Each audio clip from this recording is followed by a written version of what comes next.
Good morning. While you're all sitting there in your divisional assembly, I've taken the opportunity to slip out of school and come here to Freston Road. Freston Road, which was originally called Latymer Road, runs through the Westway and then becomes Latymer Road and runs parallel with our sports playing fields at Wood Lane. Historically, it's always been a very poor area, consisting of brickfields, cottage laundries and pigsties. And indeed, in 1915, the social commentator Horace Newt observed that between Notting Hill and Wormwood Scrubs lies a vast desert of human dwellings. There is a declension of so-called respectability, till at last the frankly working-class district of Latymer Road is reached.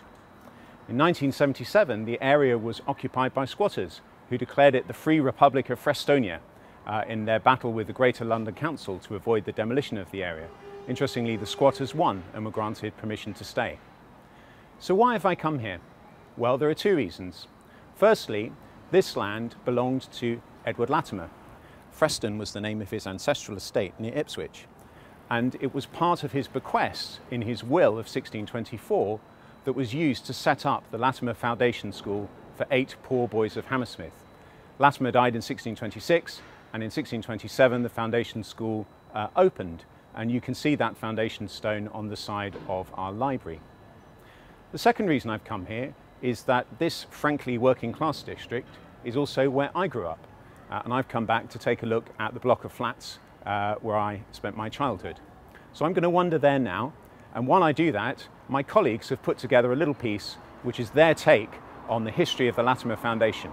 I've seen it, and it can only be described as memorable. In 1624, a wealthy lawyer by the name of Edward Latymer, that's L-A-T-Y-M-E-R, not with an I, Henwood. He left part of his wealth for the clothing and education of 8 poor boys from Hammersmith. Do you know what this education involved, Noakes? Well, it was the usual Latin to English translations, the study of religion, arithmetic and rhetoric, of course, Ovid and Plautus and Horace and Virgil and Cicero, Seneca. Very similar to the way that things are now. Okay class, take out your iPads. I'm going to set this work on Firefly, and I want you to research it using Wikipedia, Instapaper, Google Drive, Dailymotion. Ah, those were the days. Uniform rules were rigorously enforced. The boys were expected to wear gowns, and their shoes were cleaned and shined daily. Today, Latymer continues to pride itself on its uniform code, where sixth formers are asked to dress with modesty and formality.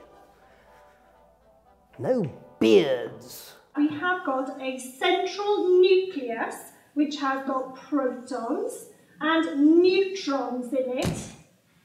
Oh, good afternoon, ladies. What time do we call this? And whilst you're at it, can you explain to me what you're wearing? Skirt, Mitch. It's a dress. No, that's not a skirt, that's a belt. Why can't you dress like Stephanie? Look, perfectly respectable. Discipline was severe but fair. Boys were caned regularly and grateful for it. After the beating, they got up, shook hands with their master, and thanked them for the lesson. Today, I'm sorry to say, things have slipped rather. Your dog ate your homework? That must be terribly upsetting. Are you all right? The day started at 6 a.m. And the pupils had a 2-hour break at lunchtime for their midday meal. And just imagine the possibility of extracurricular activity. Hedgehog observation, or the Leapfrog Society, or bear baiting. Still, at least they didn't have a lunch queue. Wait for it, wait for it! All the year 9's gone through. Who's for early lunch? What? All of you? Sport was orderly and appropriately manly. Not like today. But Mum, I told you to get me the short skirt. This one's far too long. Everyone's laughing at me.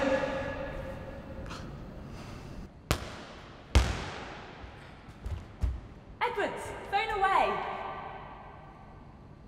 And tie up your hair. Oh, sorry, miss. Delphi? The school changed a lot when they let the girls in. Yes. There have been a lot of changes since the good old days of 1624. In the year 1895, the school moved to King Street. Pick up your pen, Snooks. Write it down. But by now, there were 100 boys. Sellers, are you paying attention? Niblet! Boyd! Wake up all of you! Why aren't you taking an interest in your history? So I hope you enjoyed that. You certainly won't be able to unsee it. So here we are. This is Frinstead House behind me, and together with Markland House behind you, this is where I grew up. I was born into a working class family. My dad was a postman, my mum was a cleaner, and I went to the local comprehensive school. I was the first member of my family to do A-levels and the first member of my family to go to university. And it's for that reason that I passionately believe that a good education can change your life. You all have the privilege of an education at Latymer that is outstanding by every measure. And you know how much I admire Latymerians' social conscience. The school punches above its weight in terms of its community partnerships, in terms of its voluntary work, and in terms of its bursaries. This year there are 150 pupils in the school on bursary support. But I think we can and should do more. I want Latymer to be a school for children from all walks of life where the only criteria for admission are ability and potential. This matters to the country. Social mobility is stagnant. And research by the Institute of Fiscal Studies shows that the highest performing 15-year-olds from poor backgrounds are on average around 2 academic years behind the highest performing 15-year-olds from wealthy backgrounds. It matters to the school.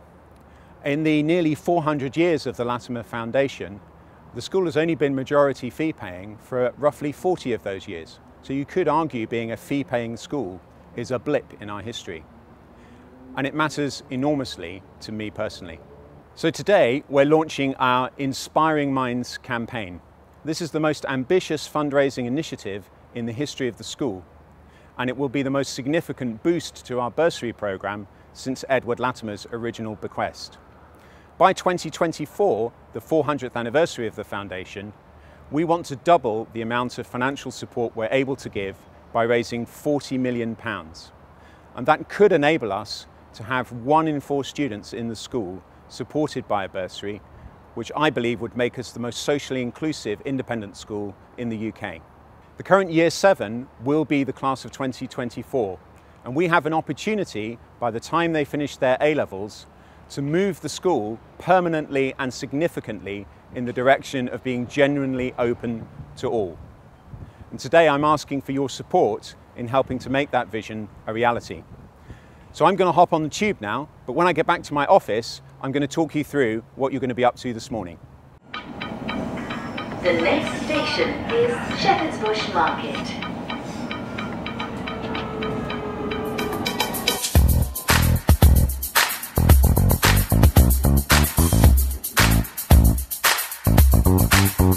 Well, we We've got a story to tell the nation about the Latymer Foundation. We want you all to make some noise for what started with 8 poor boys. See, Edward Latymer insisted that education be assisted. So as he got really quite ill, he left some money in his will. Now this was 1624, but now we want to achieve much more. We think it would be pretty nifty if 8 turns into 250.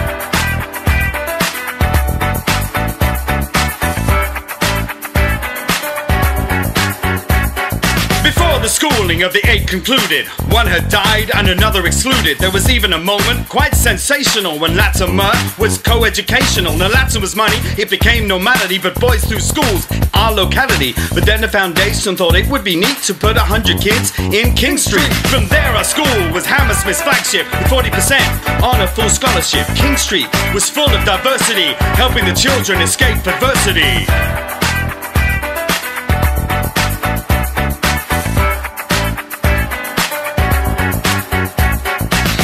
Sex became outdated, our school was now co-educated. But there is more to come besides, even though we've made such great strides. 10% of our student body get financial help, that's not too shoddy. But now we launch a bigger drive to get that up to 25. We need to find the kids and find the cash so we can make a real big splash. That's the target we've got in store to get by 2024. But there's a greater ambition in mind, to make our admissions fully needs blind. It's what Edward L. would want us to do, but we can't do it without you.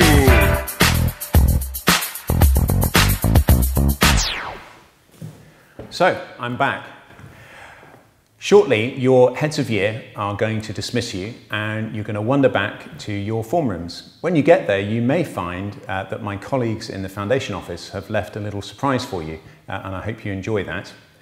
And then what we'd really like from you this morning is your help with the campaign. It's called Inspiring Minds, and we want you to inspire us with your creative ideas. And the best ideas from each year group will be used as part of the campaign. So enjoy your morning, and thanks very much.